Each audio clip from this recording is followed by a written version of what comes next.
And Helen, on this very topic, one of the things that I think was so important, you guys had mentioned about this, is that full support, right?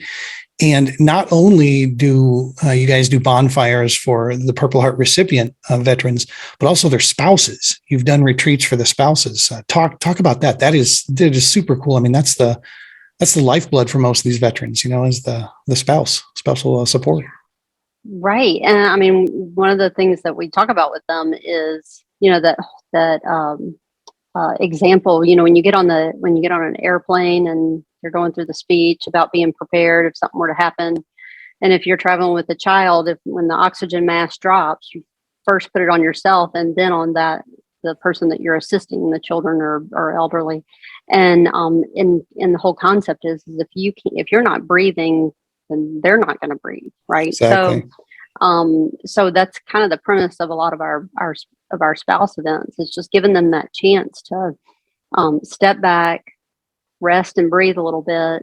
And again, just like with the veteran retreats, it's giving them that place where they can freely talk about what's going on at home and to support each other to help each other maintain their marriages. So many of these marriages end in divorce just because of the difficulties, the stress that they incur, and the stress. And it really has been amazing to watch the groups that we've taken,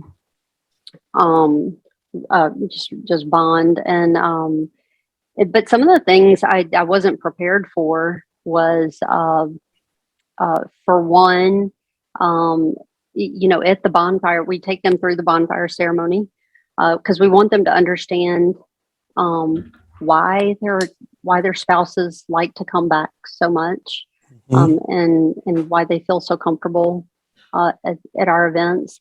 And so the bonfire is part of that. So that ceremony. And so what was interesting was several of them, particularly at this one event, but it's happened at more than one, is that when they go around and they're retiring the stripes in honor of those they lost, very often they'll say, this is in honor of the husband that I sent off to war and that I lost.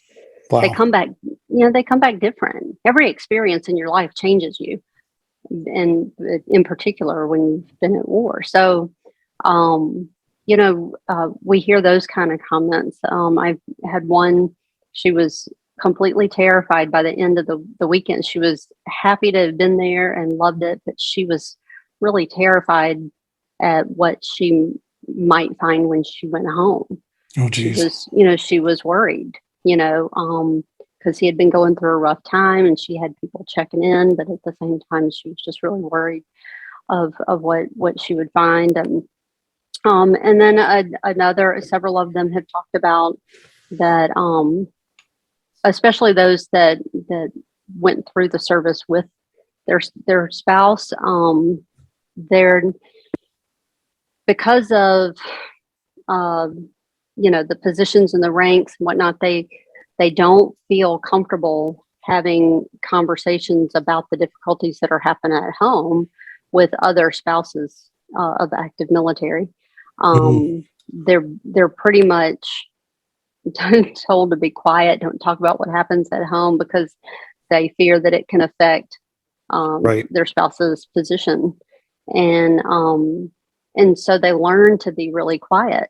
Then when they're put into a civilian community, they learn that when they do speak up with their friends about what's happening at home, and their friends are not in this position with a veteran, they can't understand how heavy it is. Right. And so then they're very often encouraged to leave. You don't deserve this. You can do better. You can make it on your own. And, so they're encouraged to get divorced very often. And so they learn to just be quiet and just not speak to anybody about it. And so our space gives them that opportunity to open up and share. And it's been pretty incredible. Yeah, for sure. And that's, it's so important that that connection piece and understanding, and then having an opportunity to speak with, like Mike was talking in the very beginning of this, it's if you haven't been in that position, it's very difficult to make that, that connection piece over there. Support structure is, without it, even if when you realize that everyone has a support structure of some kind, if there's any success anywhere, it's never a singular, individual. You've got, the only ability that I have to be able to do the things that I'm doing right now, and to chase, this thing that I was chasing a while back was because of my support structure. If my kids wouldn't have been willing to share their time with me, I would have never been able to coach for all those years. We all have it, but it's even more so important, in my personal opinion, just with one of the things, Mike, we talked about last time we met, that credit Dan Timmons is the first one that brought it to my attention. He's one of the founders of the ranch, and Dan made the, come up with coined his phrase, it takes them 8 to 10 weeks to recruit you, but then they decruit you inside of, 4 or 5 days, type thing. And so many of these vets are, getting shoved out into the world after, experiences and such, and they're just not given the tools they need to fully, combat that and handle that. So thank goodness for folks like you. Mike, what would you say for 2022 specific? What are some things coming up here for this next year here that the bonfire has planned and reaching for? Well, our plan right now is to do 24 bonfire retreats. Wow. Okay? Nice. 20 of those for the Purple Hearts, 2 for spouses, and 2 for couples. Oh, wow. And we started doing couples retreats this spring, right, Helen? Just we've done a couple in the past, but this real last ones. spring was really structured towards Right. couples conversations. Yeah. Nice. And then we are in the ground stages of creating what we call Beyond the Bonfire. And I can't really tell you what that's going to look like. Right. But it's really kind of the next evolution of what we do. And we've got notes, we've got a bunch of ideas, but we haven't put them all to paper. But the first thing we're going to do is we have Purple Hearts that we've trained to lead bonfire retreats. For example, you had one in the one in Missouri that you went to was led by a Purple Heart. But we haven't, we've done the training, but it hasn't been full bore. So we're bringing those leaders up to Colorado in February. And we've got a ranch up in the mountains that, you can't get away from unless you got the car keys. And we're going to go through and really train these American heroes on how to help their brothers and sisters at arms and how That's to awesome. lead these bonfire retreats. That's awesome. Because, Helen and I get a heck of a lot out of giving with the Warrior Bonfire Program. Now, take the guy that's wounded, that Purple Heart that's got post-traumatic stress, and how much he or she is going to get out of helping his fellow Purple Hearts. So that's the first step on Beyond the Bonfire. But really, Beyond the Bonfire is going to be the next evolution of it's not going to stop us from doing what we're doing now. But it's what else do these guys need? We're going to interview Vietnam War veterans to find out what they were missing as they got older, what they needed. Nice. And really make a plan for the future to not only keep us viable, but to also provide for those American heroes as they get older. Well, hopefully, you guys permitting, as this thing evolves and as new information comes out, we can do a couple more of these throughout the year and hear the new news and see exactly what's coming from that. And we'll break it here first on the True Patriot Podcast, man. Helen, so back to you on this this next one here. So we've talked about where the bonfire's at, where it came from, where it's going. One of the biggest pieces that I think that for folks that are not plugged in, that have not had an opportunity to see some of this stuff, is I think that it's super important to recognize the fact that PTS is something that more than likely will ever go away. And so we're not talking about trying to find something that has a magic cure for it. What we're talking about is providing avenues to help these warriors find ways to work through things and deal with, and cope with, and we're all civilian, veteran. We're all kind of a makeup of things that have happened to us, and throughout the course of our lives. Some folks just, everybody has their own story. But this is where, plugging into that civilian community out there to find ways that they can help with this. What are ways that folks out there, say that are watching this or friends, that get tuned on, what are ways that people can help the bonfire with its mission? Well, one of the easiest ways is obviously sharing our mission. We put a lot out on social media and through mass emails. And so simply if someone doesn't have a lot of time to volunteer and devote a whole lot, just simply sharing it on there, and because you never do know who's gonna connect to it. That is one way. Another way is either look at some of our events coming up, and if you live in those areas or have a connection in those areas, to help provide something, whether that's an activity, connecting us with some restaurants that can donate meals, or someone that has a house or a cabin lodge that they can provide for us to stay. There's all sorts of ways that people can help us do the retreats without actually having to be at the retreats. So many of our retreats are secluded for a reason, so that they have that safety and peace of mind, but we do have some events that do incorporate a lot of volunteers. It just kind of depends on what we're doing and where we are. Sure. So, the best thing is to always just, if someone out there thinks that they have something to offer, reach out to us through our website on the contact us page, or we do have a volunteer page that you can fill out a form. But those are some of the best ways I think that people can volunteer. Like I said, we have a group that makes phone calls each month, and honestly, we probably could use more people doing that. Well, it's a quarter, every quarter, because right now they're getting kind of heavy. They have about 46 individuals each to call. Right now. So I think we're about to be able to open that up to more volunteers. But those are some of the avenues.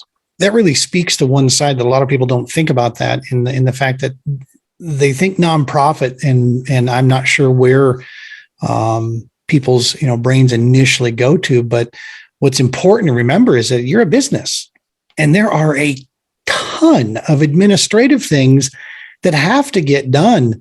And as a small business owner, you have to wear all the hats. That's, if there's one thing, it's like pulling teeth to me, it's accounting. Doing QuickBooks, I just would rather have my reader glasses pounded flat with a wooden mallet, than get involved in that stuff. But as a nonprofit, you folks even more, and so those ways that they can chip in like that. I mean, I would say, obviously, nothing is too small or too minute, call them up. Of course, we'd be remiss. I try to do this on your behalf, because the one thing I've learned about you guys, and this is a common denominator with the 3-4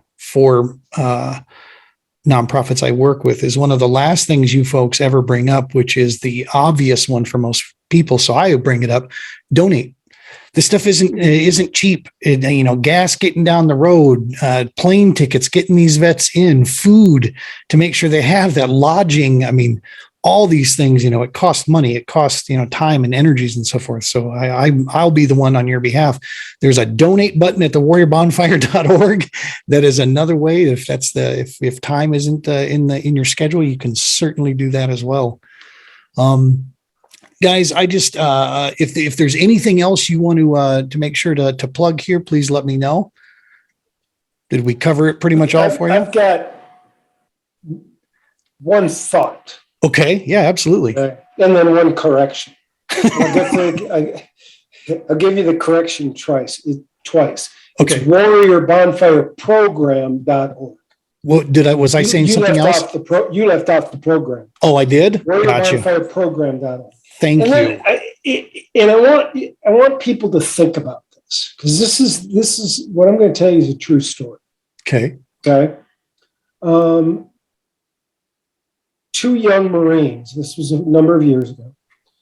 Two young Marines. They were both 19 at the time, in Iraq, and they are told one of the bad guys, one of the insurgents, is in that building, and they need to go in there and get him. So they go into this building. In the first room, there's nothing there. There's a door, and they go through that next door, and as soon as they get in there, they're being fired upon. Okay, and these two young Marines, they fire back. And in that room is that bad guy, that insurgent that they were looking for, along with some of his family members. Okay. And these kids, they see what's happened. They've killed this guy's family. They were being shot at first. They did nothing wrong. But they're 19 years old in that blood-filled room. And that's going to be with them for the rest of their lives. And we all owe it to them to do whatever we can for veterans. Whether it's through the Warrior Bonfire Program or some other organization that your listeners feel is doing a great job, but we all need to be doing something for veterans. Couldn't agree more. Go ahead, Helen. And I'll add to that in a correction, but there's a quote, and I can't remember it word for word, but it's about the concept: if we don't take care of our veterans, then the future generations are not going to step up. If they see that they're not being treated well and taken care of, then why would they? I mean, there are many that still would, absolutely, but there are some that would cross their minds, right? So the more we take care of our veterans, the stronger our forces will be in the future.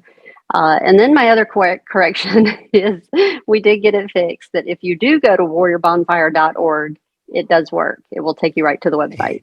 See, so that was my intuition, just at work there. So no, that's awesome stuff. Well, listen, you guys, I can tell the listeners, the one last piece here is that my involvement was literally life changing. I spent a couple hours on the 12.5-hour drive home. I spent a couple hours on the phone with my wife, explaining to her, just the complete mind change and heart.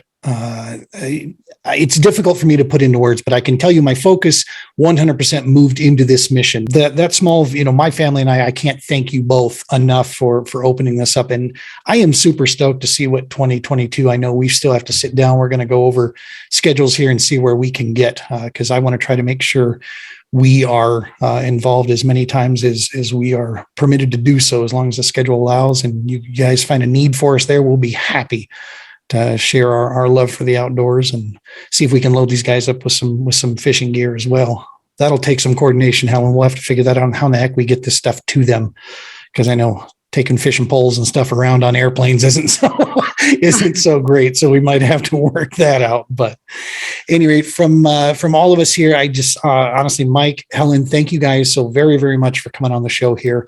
And we wish you guys a happy holidays and Merry Christmas. Thanks, Gene. Merry Christmas and Happy New Year to you and your family. Merry Christmas. Happy New Year. Thank you for having us.